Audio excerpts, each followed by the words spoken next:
kuna basuka suka comment qui vraiment instable au point que même téléphone besoin qui parce que comment qu'on met là ba message moko que les gens ne comprenaient pas. Donc c'est comme si il voyait déjà sa mort. Mais comment il commémorait à ça, à comment ça va adieu. Donc bref, en gros c'est assez flou penza. Mais mais deta ku film ataki en ligne na page na tout le monde ado ça ba live bonambe.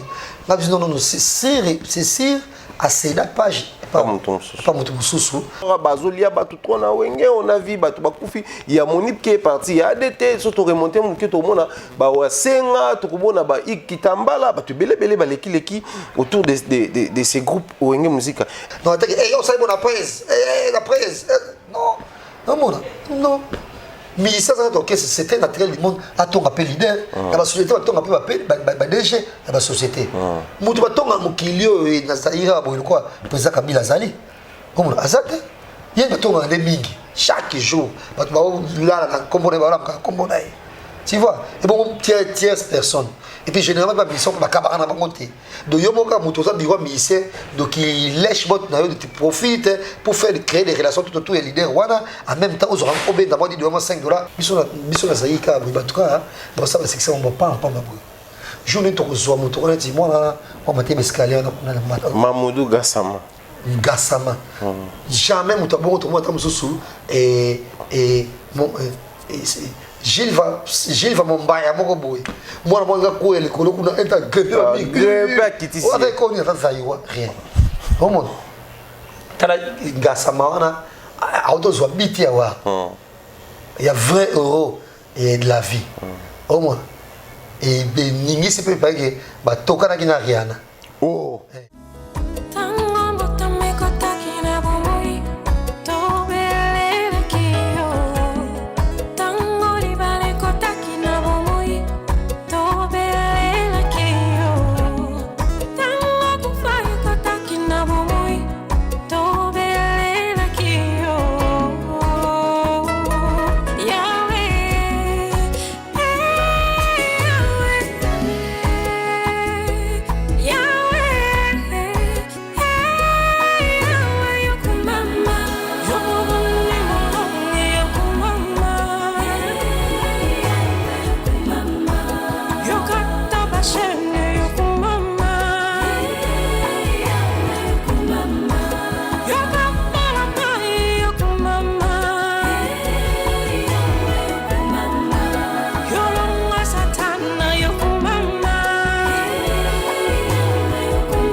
Grand merci na babonné na biso nyonso mbote na bandeko balandi ozuli bakumalamu ya kokuta na biso lisusu après une semaine d'absence bisiko ya plutôt vandaki pour organiser des petits trucs et aujourd'hui tous on sur les bosso na bino to pesi bino merci pour la fidélité na confiance pour pesa biso na ba pe bozuli baku ya kokuta na biso na émission aussi makolanda to pe a bozolanda bo continuer ko s'abonner massivement suivez et partagez nos émissions de façon que ba ne comme sous pe ba possibilité à kolanda kabiso en exclusivité chaque fois notre émission en ligne et comme la cabine vraiment à temps réel. Comme ça nous allons dire un grand merci continuer à couper sa biso information orientation également grand merci na soutien nuance ko CCT koya pour nous couper ça avantage pour orientation dans Moussa Nabiso. Lelo boye dans le cadre de cette émission Torozala Bongo na mon pandisango Jazz Kavoulou, c'est avec lui qu'on aura le temps de parcourir des sujets vite fait pour permettre à ce que tout mettre de l'éclairage na ba makambo peut tout ça makanisi na biso à ce qui concerne ba réalité. En premier lieu hier vous avez à suivre chez nous ici tout ça qui est en ligne ndeko na biso Thierry au bongo ba ne yemo na soko zo bengé les bloqués de papa chéri donc ndeko o baba je te bloque. Et à ça qui réaction hier autour il y a besoin parce que tout le monde indexé les ndeko pour dire qu'il y a mutu abimisi ba voix ici alors que lui il s'est présenté, il s'est permis à Roloba hier je crois Bolandaki en exclusivité par Nabiso Bolandaki on peut je crois dans une émission télévisée donc mais un peu qu'on analyser sur Yango et puis comment ça fait de voir un fanatique réagir de la sorte et puis comment gérer les fanatiques parce que déjà j'étais bloqué sur l'actualité on n'a plus le temps de revenir là-dessus. Également nous allons parler de la disparition il y a Ndeko Nabiso ADT à Kim Pouyi qui a affectueusement ou Tikoti Kabiso bon na Mikili Poto. Mais quand même tout petit peu analyser sur sa mort, également sur les morts, les multiples personnes qui sont parties au Bazaki bon faire partie il y a composition Wenge musique à topé cause à la peine à les rois de la forêt. Donc mais quand même peu qu'on le peu actualité on est né depuis un moment on a ba page là-bas belé et voir comment est-ce que les gens doivent se comporter tant on ba obsèque cause à organiser ce qui peut la Mikili Poto comment est-ce que les gens doivent se comporter. C'est avec Jazz Kavoulou que nous allons parcourir ces deux sujets là. Bonjour Thierry et merci de sur Balandi sur na Africa ma télévision na bandi tout ça l'émission très bien lelo. Jazz Kavoulou sango komela ki wa pitango ki likamango ya ADT en Kimpouyi. Déjà en tout cas nabi week-end moko un peu bizarre na Koloba. Tokendaki na efika Nomaki héritier Watanabe suprême de la paix ouais. Pour l'éducation des enfants. Tant que l'on tu es afternaise à la kaka, na ba mika ba journaliste et autres zana bango na kisasa wa. Et na kata fête tout en fête mutu to zaina ta mesa et na a autre la statue il y a mon camarade Nemobo. C'est ça camarade ba bache a dit Olga. Notre Olga Mobo. Est-ce que vous avez une émission internet avec Olga Moté? Olga, là c'est un bout. Olga Koufi. Karine. Olga Giana. Ah, dernier qui m'a fait Facebook pour ton ami. Tout tel moment, Olga puis il y a chacun qui a commenté tout et tout. Et là j'écris à chacun pour lui poser des questions. Olga Koufi n'engagé. On a mis trop de mais elle a souffert pendant un mois. Ah, tout le monde est là, tout le monde a battu belé. Ah, tout ça c'est un mois. Une semaine caca. À ça qui a fait c'est, bah même dans l'hôpital après 5 jours ou 6 jours dans Koufi dans Bondeko. Ah, voilà. Donc tu dois voir la mission sur la Karine et celle mission Pio et c'est où tu connais fait à Nezari et puis dans les tombelagi melagi. Ah, nous to Panzani et bango c'est si bagnet sur chez Tembanga. Donc on va sauter fondation là qui est là. Ouais. Voilà la zone là qui na yenanga kolala très tôt le matin à 6h. Appel à nani il y a WhatsApp, il y a Carmen qui m'appelait. N'avait qui pétait. Donc 6h du matin qui pétait. Ah na imagine tu téléphone dans le silence à ta bengi na yokate. Na lali. Na ta suboué et vers 7h ce que c'est toujours ce même Carmen. Ah c'est comme si c'est tout bon dans le Cameroun. Il y a des téléphone au jazz. Et mais quand on vérifie non qui paraît qui est à l'état Koufi. À l'état Koufi. Ouais, ça va. Nabi bon, Nathalie par rapport et bazana ba poto kuna et puis bazana neti na moi ça était Renate no ba mibal mais mista na ya Renate no Guillaume Onokoko Oliver Man na komel bango pour bango bon il faut dire que pas Renate ou quand même peut trésor mukuna qui est vraiment pote avec Renate aussi et na komel bango nyonso boye bisana ba zana ok nani adeta kufi nazu téléphone na tika wana na mtu ametu na zonge sukolala et par là c'est Guillaume qui m'appelle pour ça voilà expliquer mon bébé les coups même et Oliver Man azana Paris azana Bruxelles qui fait moko a courant a Renate pas a tout trop benga Oliver Man mais azolala na bona ko la musaye mais nga déjà nouvelle tika la so la muki bona ibise ça sont à Paris azana pas azana na bango na Ernest ba Renate dit les kinga tout ce nom d'été lobby cacao. Après ça, comme d'habitude, tout le monde a lien, peut-être lien, lien. Est-ce que mon bébé, c'est mon métal, bref, qu'on s'emballe là, et puis on a attaqué à deux oies, bon aboué. Et puis là, la maman a publié qu'à fait, il faut réchiter. Bon aboué de mon sous, on a dit que non, on était dans la blague. Ouais, mon père, il faut le seulement. Et ça, solo. Pour fait, j'ai fait fort que pas publier, donc. En gros, on a dit, Adeta Koufi na miso bisoboui, tout total. Pour non malembe mutu tamso mo dimie même temps on a na Kenya ça te zénit moi bien te tu dis que tamso to limo sum nenete ne koma kaka ah batali sum nenete bona bo moi tamso mutu pe fuma bo izo le kilanga donc et comment mutu do Adeta Koufi en direct il y a internet donc tu as coupé ta direct tu as là de tu as sorti de fait de tourner malembe et à maladie on a maladie bon maladie bandoki baimbalia bon keba ngoleka prophète keba bon ça bon bodo a Koufi le connaître na live et il y a Facebook au monde en tout cas moi je pense que les voix DTP faut biso belé et mais capé qu'on interpeller biso et des fois en tout cas faut m'mobiliser peut-être ça on peut avoir limite en tout cas au monde parce que la camo par exemple tout faut fortifier là tant de ces accidents mais les loyo ça tsunami sauté vraiment donc c'est très triste vraiment qu'on perd de mouvement.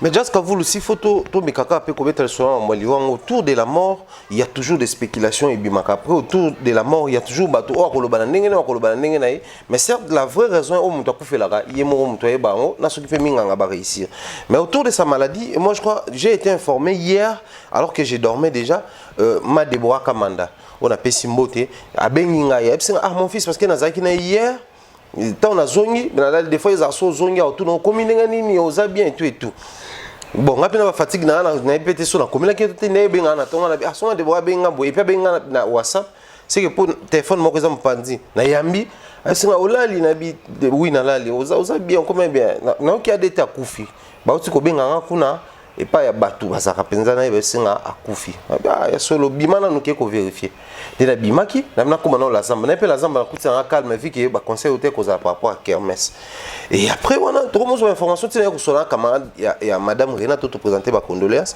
ndazo betanga li solo kuna basuka akoma qui vraiment instable au point que même téléphone bazwa ki parce que comme ko komela batu ba message moko que les gens ne comprenaient pas donc c'est comme si il voyait déjà sa mort mais comment commémorer à ça comment ça va adieu comme ça penza batu ba Dieu babi jour asuka na va kota na eta comment na ngwana ça penza batu ba message ba Dieu et tout beaucoup de gens ne comprenaient pas ba remettre au signaler de ba récupérer qui téléphone c'est après qu'ils ont compris que sûrement abana déjà comment on a liwa na mais surtout plutôt kota na mwa liwa depuis un moment il y a beaucoup de gens qui sont morts na kati pe ya wengi musique maison mère et les gens se servent de ça pour faire des spéculations genre bazolia batu trop na wenge on a vu batu bakufi il y a Monip qui est parti il y a ADT surtout remonter mon ki to mona ba wasenga to kubona ba ikitambala batu belé baleki autour de ces groupes wenge musique est-ce vraiment le groupe to ko taper ay regardant kuna poto lo ba peso ki to ko loba to peto me kapé ko analyser sur yango c'est une histoire il faut zapper carrément pour lier ça dans il y a batonions.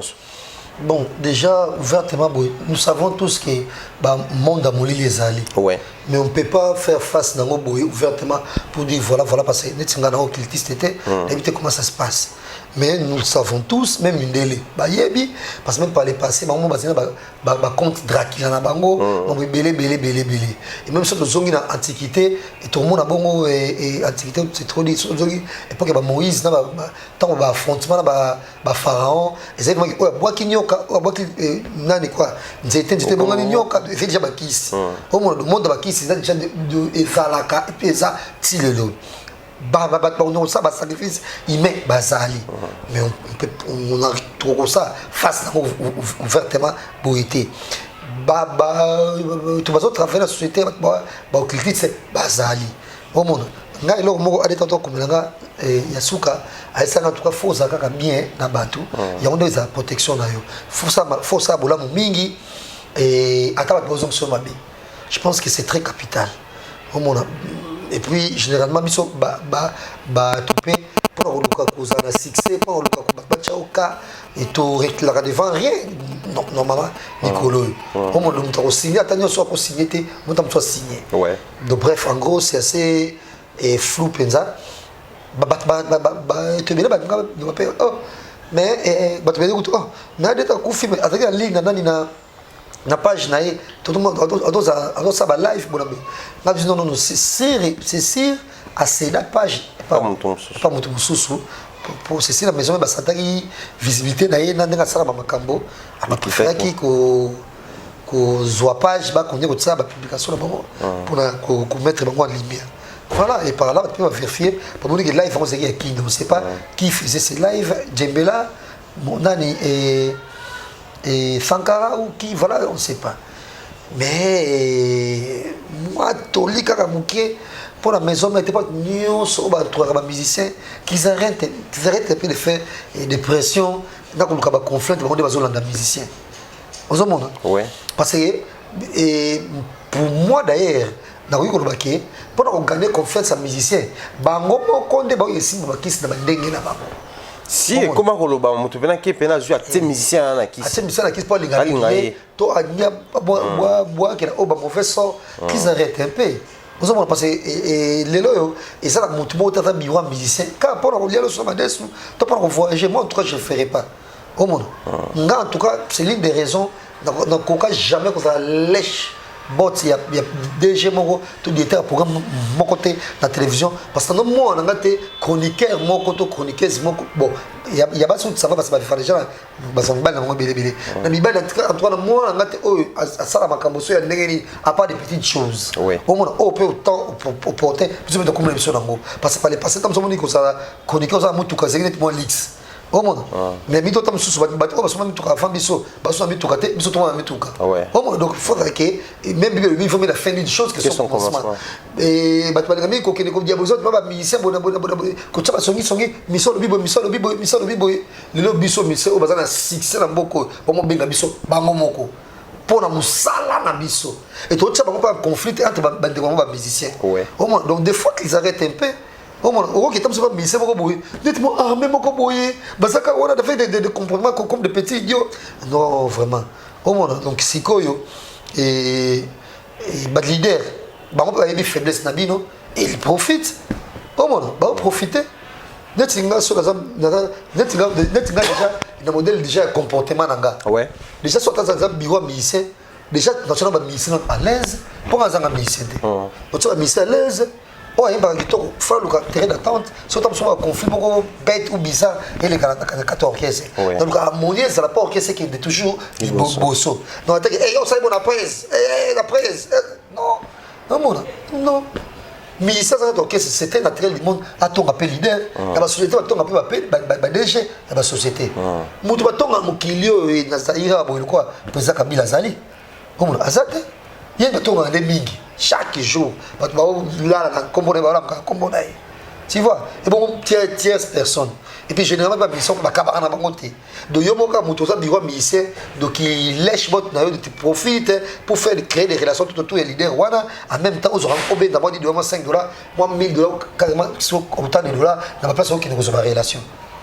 Donc, apparemment, au sein de la société, tout naïo, comment il y a un biso et en tout cas en gros système OP bat bureau bat de capé ko changer aux bureaux musiciens qu'on a créé des rankings entre les musiciens et les journalistes.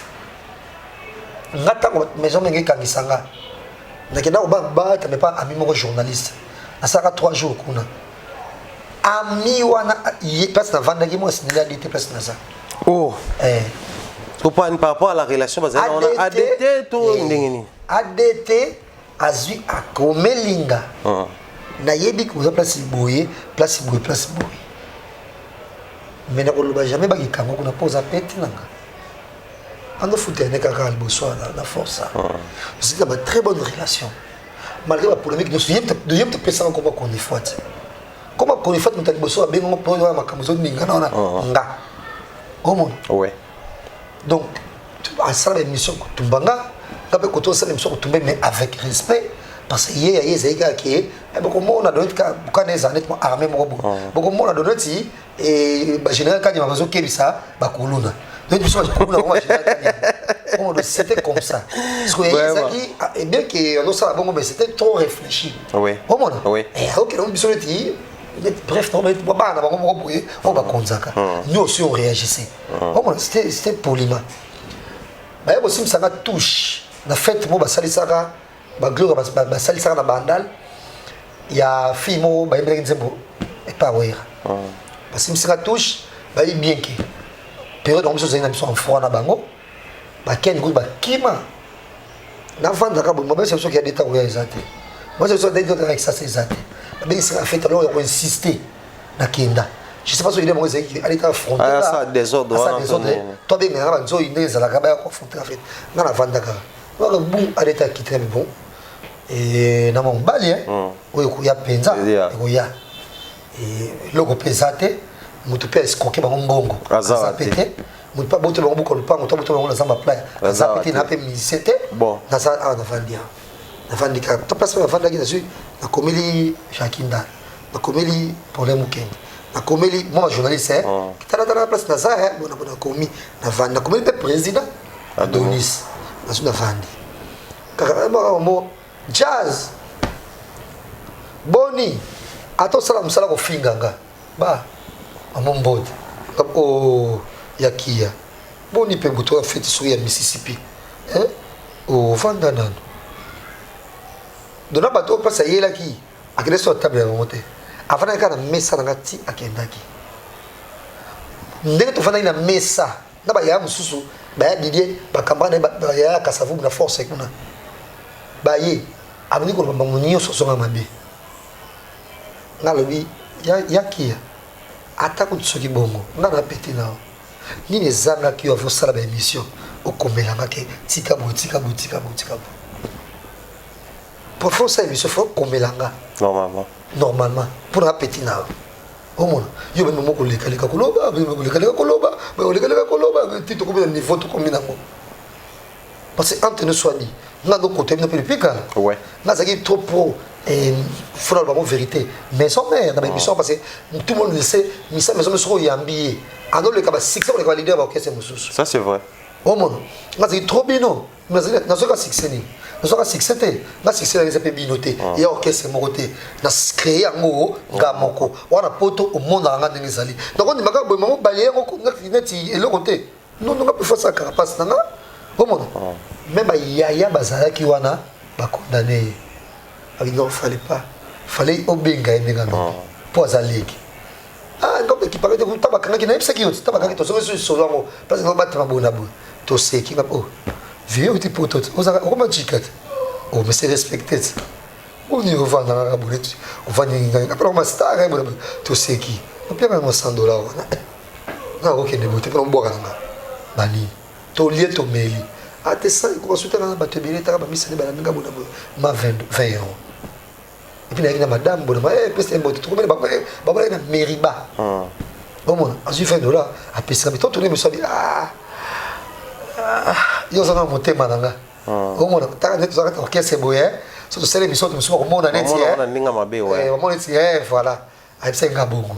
Donc si on comprend bien Ezaki vraiment ma relation automatiquement bah maman et puis trop c'est trop c'est les grands moments na minute so yo talent ya akufi c'est les grands moments ba tiki maman nyonso parce que na minute so yo et bah tu bien dans son pour ça comme si il y a couvert la samba plein bah bon lui monsieur sur les compères mais monsieur Sil non bah Karim mais on mais so bah relation bien à Noël bah tu bah on a relation bien tu n'as pas bougé ce qu'on a télévision sans grâce il y a chrétien à Epsanga ah donc nous sommes dans la montée mon le bien monter tu n'as pas hôtel mais le long ça qui bon aboyer déjà oh c'est pas bon ça comme quelqu'un trop c'est que l'amour donc on a de très bonnes relations même avec Sanka on parle bien quand on se voit on s'embrasse nous toi à l'aise naïe mais trop ça l'émission OK soit disant qui mais caca par rapport ouais c'est grand temps pour ma peut ça limite et si là nango tout ça nous même toute relation nous même na fait na biso parce que peut et n'a plus esprit sauter bien Noël même la famille naïe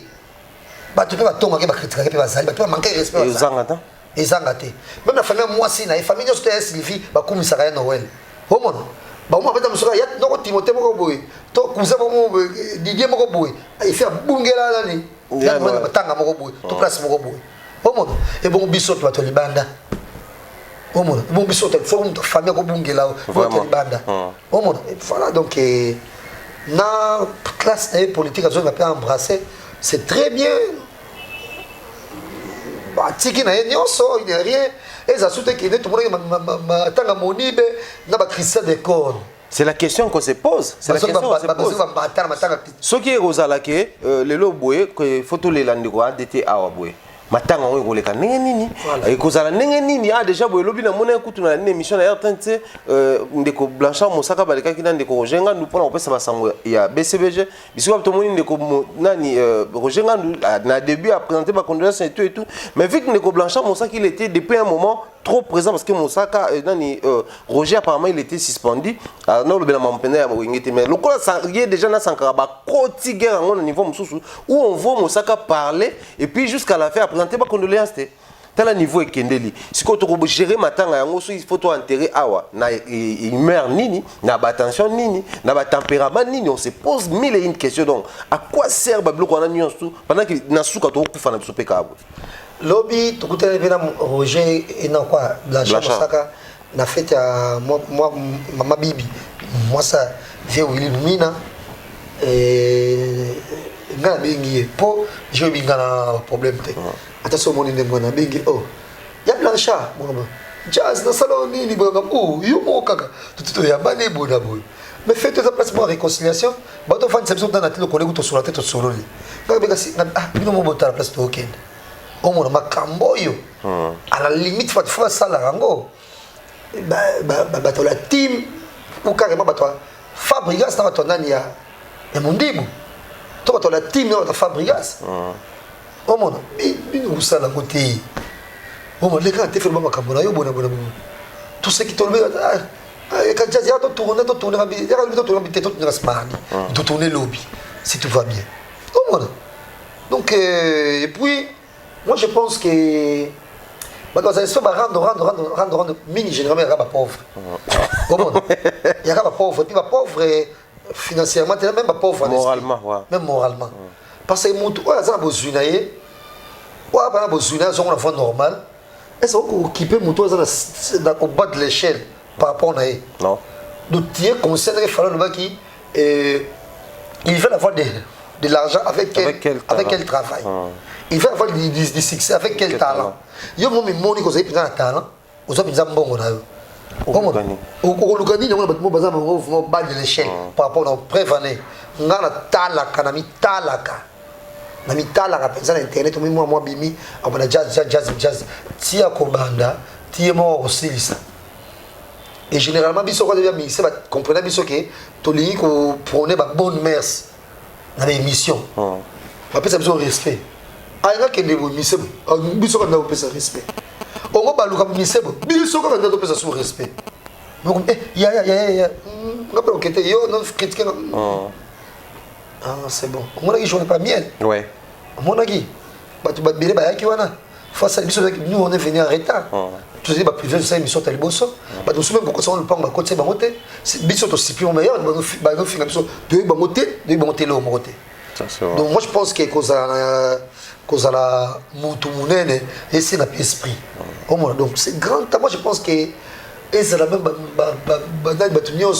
il y a un grand moment sikoyo tala kaka parce que yana nikuto ebi vraiment nikuto ebi tu déjà malade ça fait un moment de temps bon d'abord mais ce qu'on a déjà koufi na direct à Facebook do a koufi do muto fait des théories muto vraiment na do net na film to net film bon mo muto boye ti bien te si muto a koufi bon mon donc il faut être abisso mais moi na monka pour être liwaya nani net liwaya de tam so mo ngo akufi na muto bo zanef maboy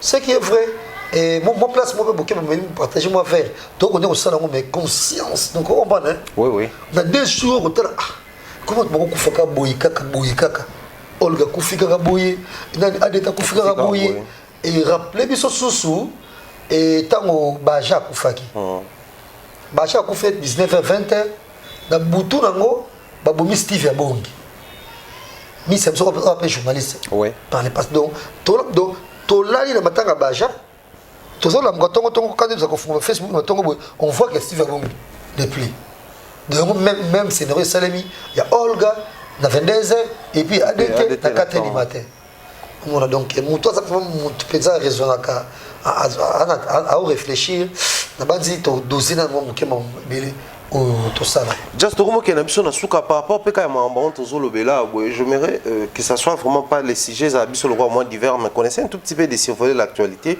Nous avons tous vu ici affaire GT Bloc. C'est aussi l'une des choses sous Omoni et qu'on nourrir un tout petit peu polémique qui existe depuis un certain moment d'une manière vraiment abusive.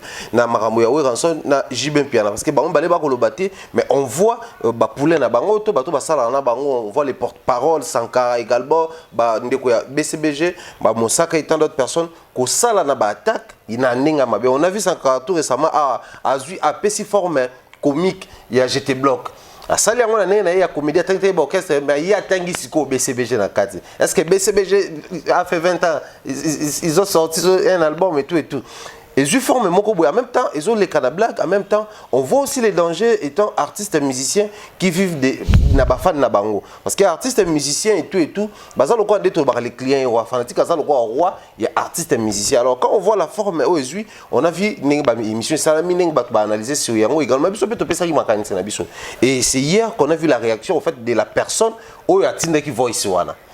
Il y a lobby a fait explication que c'était pas lui qui a voice wana d'ailleurs il a sa chaîne YouTube il a son site internet il pouvait bien mettre ça là-bas pour que ça la buzz et puis mais so ba ki ba mon ngote donc lui aussi il est victime de ça ninga ba mon ba bimisi il va même trop loin dire que ba bimisi yango ba mon pour ba saler yango sous buzz donc ça dit la réaction non seulement la réaction de papa chéri et on n'a pas soutenu mais ba mon sous bazu yango ndé ba bimisi qui yango pour que ça fasse buzz dans milieu net je sais pas comment comprendre tout ça et aujourd'hui orchestre comme une date d'expiration.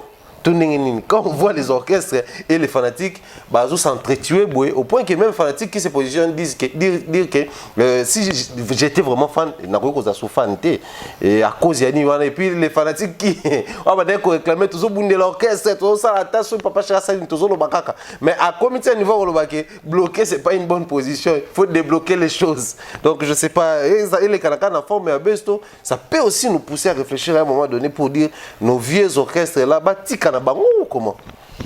Oh là. Vraiment. Et pourquoi il faut un garçon à téléphone à l'émission? Pourquoi hein? Nati, pourquoi? On a tout ça là. Au monde. Donc on comprend aussi que et des fois, la plupart des émissions à la télévision, c'est trop naze. Okay. Si ça ne varie pas, c'est sans sculpture, c'est fade et c'est terne. Il y a un bazo, mais payer, copier. Ça, c'est son système de Internet. Les gars, les gars, c'est une chaîne YouTube, parce que pas tout le monde a une chaîne YouTube. Ils ont pas se passer. Nous, dans YouTube, parce que des générations en génération, on retrouve ma vieille photo à famille, ma bonne pas à la chaîne YouTube. Allez jusqu'à dénicher les numéros de ces gars-là. Bah, selon Nati, dans l'émission, et lors de l'émission, il a dit que c'est les gars, par contre, il y a un des Asala qui part vers lui. Il a demandé à ce qu'il soit diffusé pour Alobama Kambo. Selon lui, par rapport à tout ce qui se passe autour, il y a besoin. Moi, seulement, je me pose des questions parce que dans l'émission, Nati, depuis un moment, il a créé des rubriques. Bah, il connaît tes alliés, moi, je m'attendais à ce qu'il écoute, par exemple, il connaît. Actuellement, ils ont ça dans la net, mais voir ça, à créer là, on peut un espace 5 minutes. Les gars, c'est expliquer le quoi interview, donc. Je suis très sûr que c'est une très belle émission. Et notre Bolanda Yango. On va dire que je me bien, puis il peut s'aller bien, c'est ma place dans le soleil. Et maintenant, je vais l'énergie, je vais me pilier. Je vais l'énergie, je vais me pilier. Fan de je suis disant. Soit minute à Komiskoyo, de tout le monde, l'énergie, je vais azouiller avec j'étais bloc. Au monde. Et c'est la place dans le soleil, je dis ça bien. Ah, mais quand ça va mal, c'est mignon, soit mission engagée, mettez. Ah, qu'elle est à l'aise, encourager ma mort, voilà. Je suis stressé, il m'a fondé ma porte, bon, je ne sais pas si c'est gars à quel âge. Déjà, c'est que l'a fait là, moi, je trouvé trop irresponsable. Apparemment, on dit que toute la famille, on peut s'en conseil. Oh, mon, voilà. De ma fan, à la poto. Ouais. Ma fan, donc, genre, trop qui noient, quoi, qui ne veulent pas apprendre, quoi. On a pas dit qu'on évolue, quoi. On a pas ne pas évoluer. Donc voilà, quoi. Déjà, et au niveau d'ailleurs, les aguilles vulgaires, les aguilles terre à terre, les aguilles na sens té. Mais ce qu'on est là, à comme peu héros. Bisous les aguilles car en tout cas, bon ça c'est que ça on va pas en bruit. Journée to zo moto on dit moi là, on m'a été escalier on a Mamoudou Gassama. Gassama. Jamais mon tabou to moi tam sous et mon Gilles va m'embaya mon boy. Moi nga ko ele ko kuna eta pas quitter ici. On a connu ça rien. Au monde. Tala Gassama wana auto zo biti ya wa. Il y a 20 € et de la vie. Au moins. Et Ningi se prépare que toka na Rihanna. Oh. Au moins, bino kaka. Babi Rihanna kabila ki ka mutuka, batuka nsi. Oh, babi Rihanna, yebela ki kitoko. Rihanna no bi jamais akolexa mambabu. Rihanna tali yo ngasama oh, sina. Yanga no. Vandana.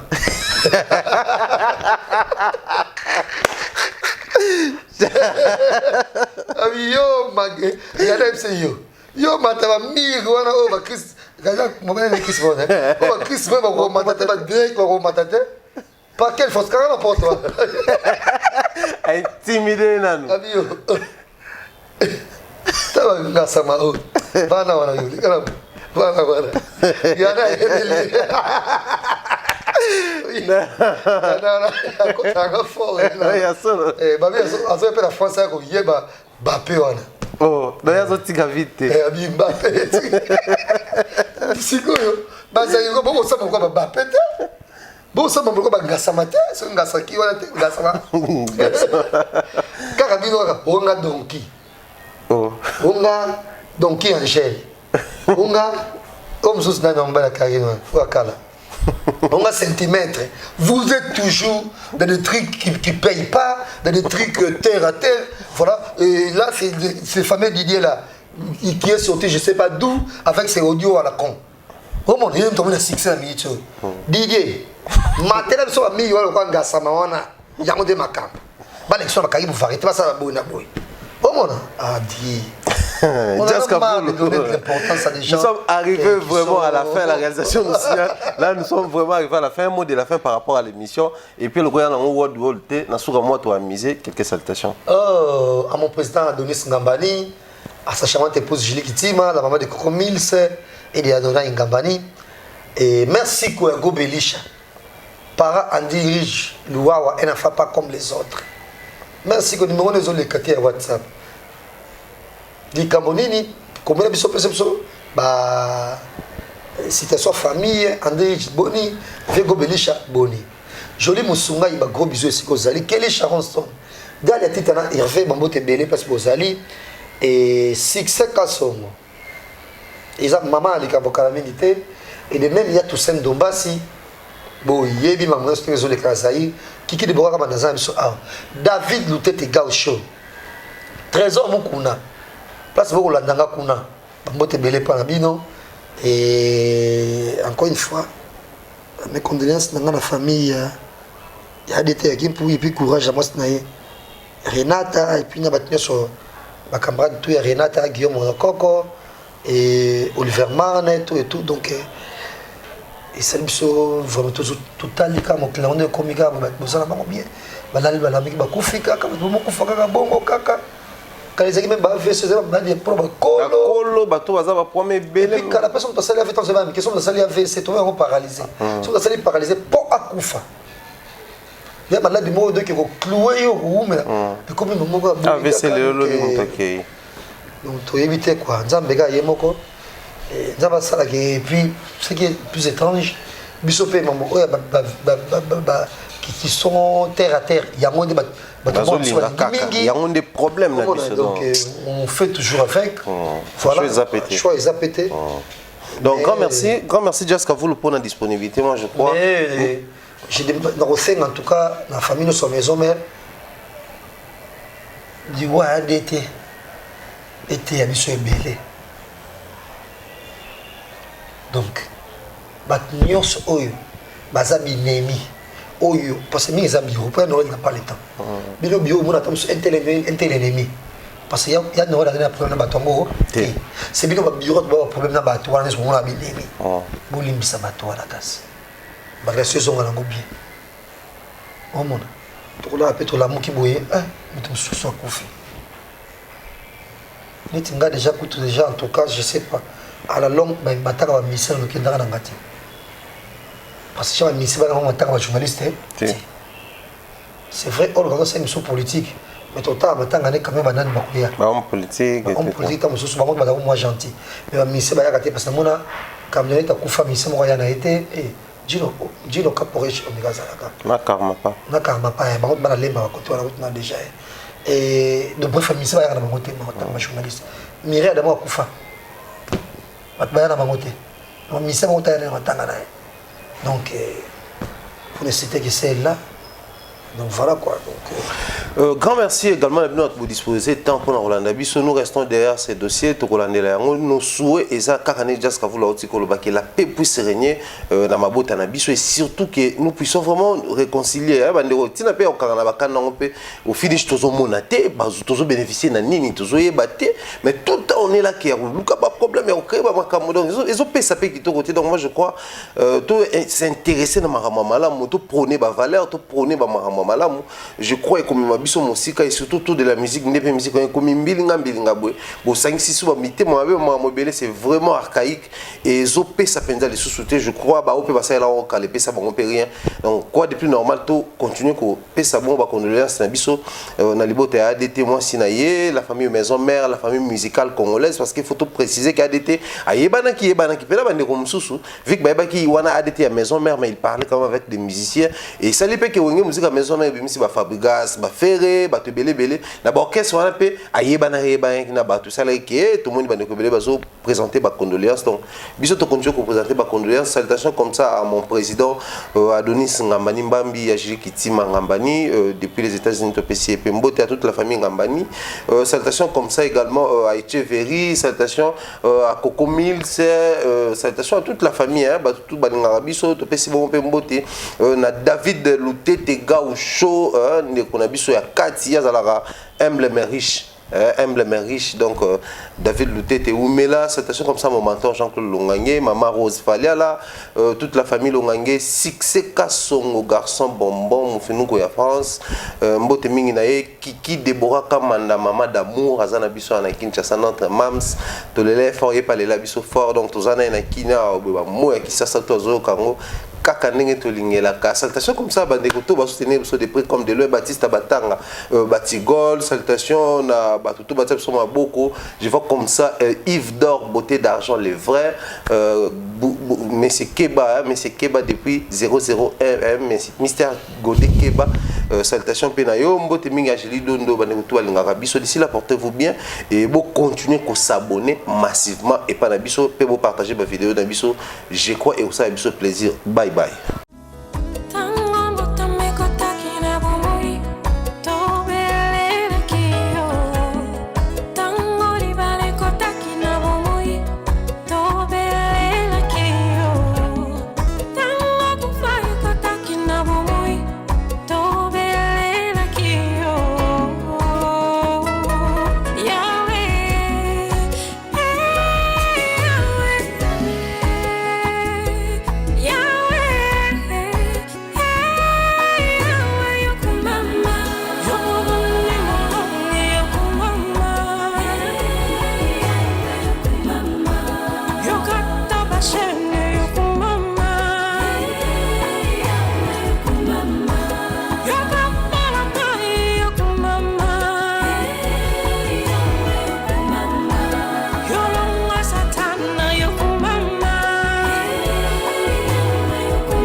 Yama